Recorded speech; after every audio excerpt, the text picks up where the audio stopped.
तो दोस्तों भोजपुरी इंडस्ट्री की जुबली स्टार दिनेश लाल यादव यानी निरहुआ की एक शानदार फिल्म सबका बाप अंगूठा छाप कुछ ही घंटे में टीवी पर रिलीज होने वाली है। अभी मजा आएगा ना। दोस्तों मज़ा तो बहुत आने वाला है क्योंकि इस फिल्म में दिनेश लाल यादव यानी निरहुआ दो बीवियों के साथ रोमांस करते हुए नजर आने वाले हैं।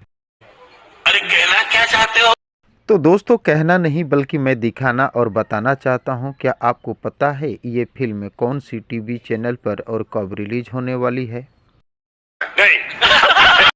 तो दोस्तों अगर आपको नहीं पता है तो कोई बात नहीं, बने रहे अंत तक मेरे साथ, सब कुछ बताऊंगा आप सभी दोस्तों को एक एक चीज़ बारीकी से। तो दोस्तों सबका बाप अंगूठा छाप फिल्म 8 फरवरी शनिवार शाम 6 बजे और 9 फरवरी सुबह 10 बजे भोजपुरी सिनेमा टीवी और दंगल प्ले ऐप पर रिलीज़ किया जाएगा। जी हाँ दोस्त, आपका पसंदीदा टीवी चैनल भोजपुरी सिनेमा पर आप इस फिल्म का पूरा आनंद ले सकते हैं क्योंकि ये फिल्म भोजपुरी सिनेमा पर रिलीज हो रही है। साथ में दंगल प्ले ऐप से भी इस फिल्म को आप देख सकते हैं। तो दोस्तों जुबली स्टार दिनेश लाल यादव यानी निरहुआ का ये फिल्म को देखने के लिए आप सभी दोस्त कितने एक्साइटेड हैं।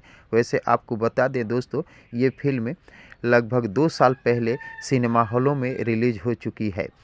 ये फिल्म 2 साल पहले ही आई थी। इस फिल्म की ट्रेलर और सोशल मीडिया पे पूरी धमाल मचा चुकी है और 2 साल बाद ये पहली बार टीवी पर रिलीज होने जा रही है। तो दोस्तों अगर आपने अभी तक इस फिल्म को नहीं देखा है तो आपके लिए बहुत ही बड़ी सुनहरा मौका है इस फिल्म को देखने के लिए। तो दोस्तों अगर ये वीडियो आप लोगों को पसंद आया हो तो प्लीज़ चैनल को सब्सक्राइब कर वीडियो को लाइक करना न भूलिएगा क्योंकि भोजपुरी इंडस्ट्री से जुड़ी हुई नई नई फिल्मों के बारे में नई नई जानकारियां लेकर हर रोज़ इस चैनल पर उपलब्ध रहता हूं। तो दोस्तों मिलते हैं इसी प्रकार के और एक मज़ेदार वीडियो में, तब तक के लिए थैंक यू, धन्यवाद, जय हिंद।